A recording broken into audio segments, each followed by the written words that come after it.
Hello and welcome to my channel thinking literature. इस वीडियो में हम ऑब्जेक्टिव कोरिलेटिव को डिस्कस करेंगे। So let's jump into it.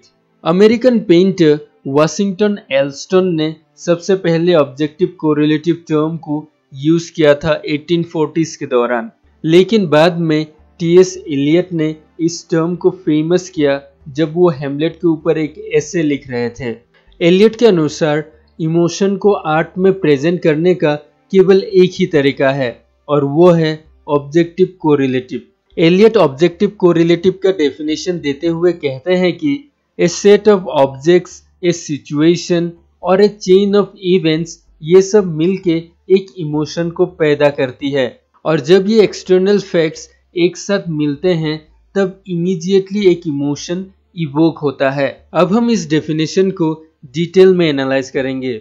अगर कोई भी एक राइटर, पोएट या प्लेराइट को ऑडियंस में इमोशन क्रिएट करना है तो उन्हें एक प्रॉपर कॉम्बिनेशन ढूंढना चाहिए इमेजेस, ऑब्जेक्ट्स और इवेंट्स की।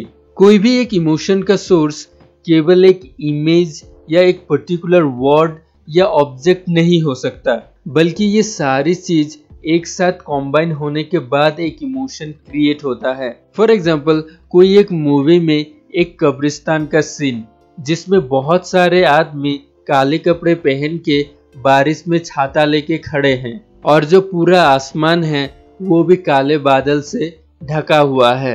तभी एक विधवा हुई महिला आती है और अपनी वेडिंग रिंग खोल के कब्रिस्तान के ऊपर रख देती है और पीछे से बहुतों की रोने की आवाज भी आ रही है।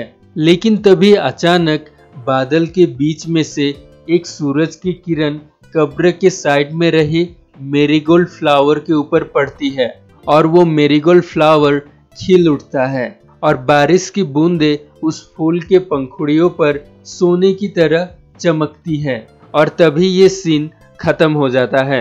सो अगर हम यहाँ पर व्यूअर्स को पूछे कि ये सीन देखने के बाद उनका इमोशनल रिएक्शन क्या है तो ज्यादातर व्यूअर्स ये कहेंगे कि पहले तो सीन बहुत दुखद था, लेकिन बाद में उस विधवा के लिए कुछ न्यू होप भी दिखाया गया है। और इस आंसर को हम में से ज्यादातर लोग एग्री भी करेंगे, जबकि यहाँ डायरेक्टर ने कोई वॉइस ओवर भी नहीं दिया है और कुछ एक्सप्लेन भी नहीं किया है ऑरेली। फिर भी हम केवल सीन को देख के ये पता लगा सकते हैं कि वो विडो पहले बहुत दुखी थी और बाद में उसके लिए कुछ होप आती है। सो ये इमोशनल रिएक्शन कहाँ से पैदा हुई? सो अगर हम इस पैसेज को ध्यान से देखें तो इसमें कोई सिंगल वर्ड, ऑब्जेक्ट या थिंग ने होप क्रिएट नहीं की है। फॉर एग्जाम्पल, सनलाइट कोई भी इमोशन क्रिएट कर सकता है और उसी तरह मेरीगोल्ड फ्लावर भी अपने आप में बहुत सुंदर होती है। सो अगर हम मेरीगोल्ड फ्लावर को अलग से देखें तो ये केवल ऑप्टिमिज्म या होप क्रिएट नहीं कर सकती। सो जो सीन हम लोगों ने डिस्कस किया उसमें हमारा इमोशन केवल एक वर्ड, इमेज या फ्रेज से पैदा नहीं होता है, बल्कि ये सब मिल के एक इमोशन पैदा करते हैं। सो ऑब्जेक्टिव कोरिलेटिव फॉर्मूला में कोई भी इमोशन पैदा करने के लिए ये सारी वर्ड्स, ऑब्जेक्ट्स और इमेजेस को एक साथ एक प्रॉपर कॉम्बिनेशन में होना चाहिए। सो हम यहाँ पर कह सकते हैं कि जो पार्ट्स है उनका ज्यादा इम्पोर्टेंस नहीं है, बल्कि जब ये पार्ट्स एक साथ मिल जाते हैं तब एक प्रॉपर इमोशन क्रिएट होता है। सो ये जो सीन है जिसको हमने डिस्कस किया, इसमें black clothes, umbrellas, darkening sky, rain droplets, wedding ring और फेंट सॉबिंग, ये सब मिलके एक सैडनेस पैदा करती है।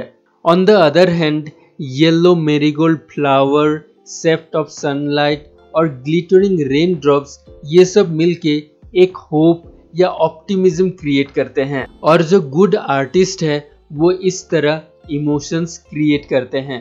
टी.एस एलियट कहते हैं कि कोई एक प्ले, पोएम या नैरेटिव में एक राइटर राइट इमोशन तभी क्रिएट कर सकता है जब वो ये ऑब्जेक्टिव कोरिलेटिव का फॉर्मूला फॉलो करे। अगर कोई भी सीन हम में राइट इमोशन क्रिएट ना कर सके तो हम ये कह सकते हैं कि उस वर्क में ऑब्जेक्टिव कोरिलेटिव को फॉलो नहीं किया गया है।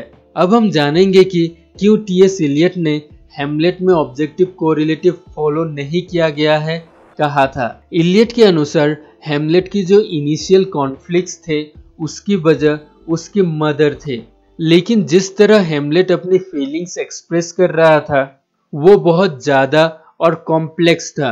उसका कारण केवल उसकी माँ जर्ट्रूड नहीं हो सकती। एलियट कहते हैं कि अगर शेक्सपियर ने ऑब्जेक्टिव कोरिलेटिव के फॉर्मूला को अपनाया होता तो प्ले पूरी तरह चेंज हो जाता और प्ले और भी अच्छी बनती। So we come to the end of this video।